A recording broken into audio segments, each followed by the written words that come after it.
Have you ever had that feeling you're being watched? A creak in the floorboards upstairs, a shadow that darts just out of sight. For most of us, it's just our imagination. But for the Gruber family living on their remote farmstead of Hinterkaifeck, that feeling was a terrifying reality, and it was the last thing they ever felt. This is the story of Germany's most infamous unsolved crime. A story so chilling, it feels like it crawled out of a nightmare. Picture this. It's March 1922, deep in the heart of the Bavarian countryside. The winter is harsh, and the farm of Hinterkaifeck is miles from the nearest town. It's a lonely, isolated place, home to Andreas Gruber, his wife Cecilia, their widowed daughter Victoria, and her two young children, Cecilia and Joseph. Just hours before the tragedy, a new maid named Maria Baumgartner arrived, ready to start her new life.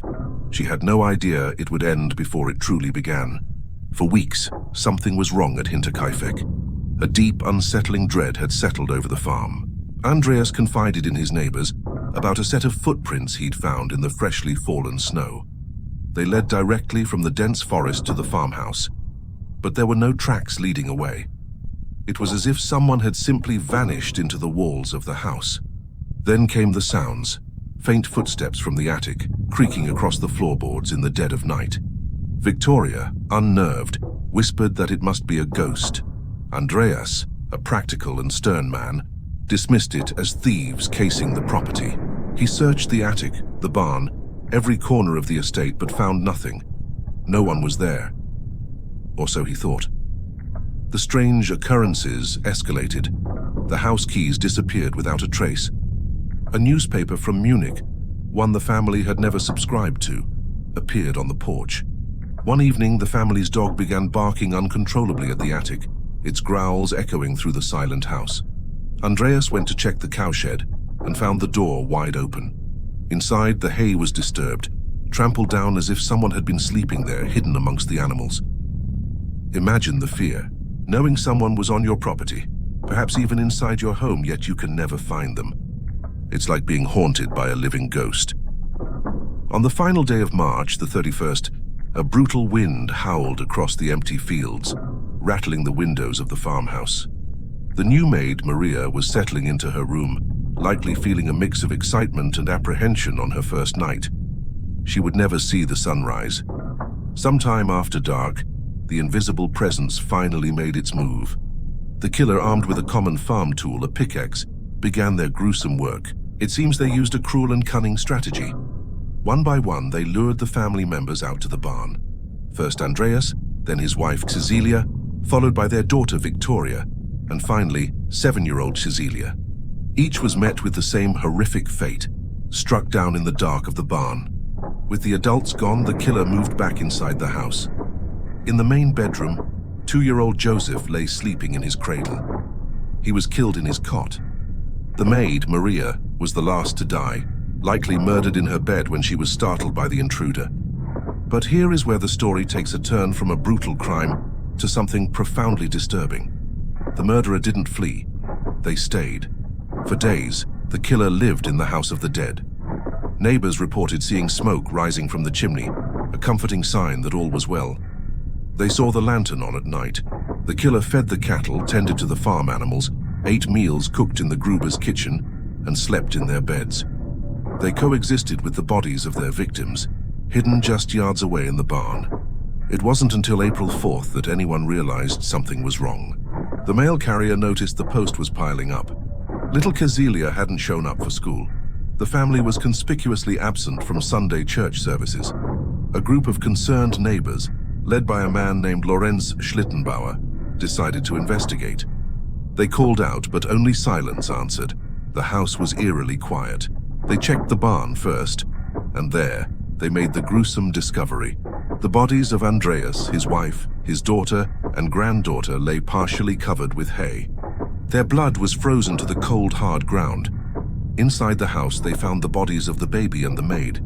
The scene was a paradox of domesticity and carnage. The beds were made, food was on the stove, yet the entire family had been annihilated. Police were called, and one of the largest investigations in German history began. But the more they searched, the deeper the mystery became. There were no signs of a break-in. No doors or windows were forced. It seemed the killer had simply let themselves in, perhaps with the keys that had gone missing weeks before. Robbery wasn't the motive either.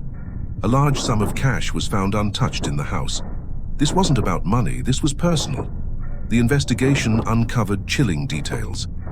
Up in the attic, where the family had heard footsteps, police found proof of their phantom guest. There was a makeshift bed, crumbs of bread and cheese, and clear footprints in the dust. Someone had been living above them for days, maybe even weeks, watching them, listening to their conversations, waiting for the perfect moment to strike. And then the most sinister discovery of all. A small hole had been drilled through a wooden beam in the attic floor. It was perfectly positioned to offer a direct line of sight into Victoria's bedroom below. The voyeur in the attic had a private window into the family's most intimate moments. So, who did it? The police interviewed over 100 suspects but never made an arrest. Over the years, 3 main theories have emerged, each more unsettling than the last. First, there's the neighbor. Lorenz Schlittenbauer, the man who led the search party and discovered the bodies. He had a complicated history with the family. He was rumored to be the biological father of Victoria's youngest child, Joseph, and had a tumultuous affair with her. He knew the farm like the back of his hand, which could explain how the killer navigated it so easily. And here's a chilling detail. The family dog, which barked furiously at strangers, never barked at him. When asked why, Schlittenbauer simply said, "Because he knows me."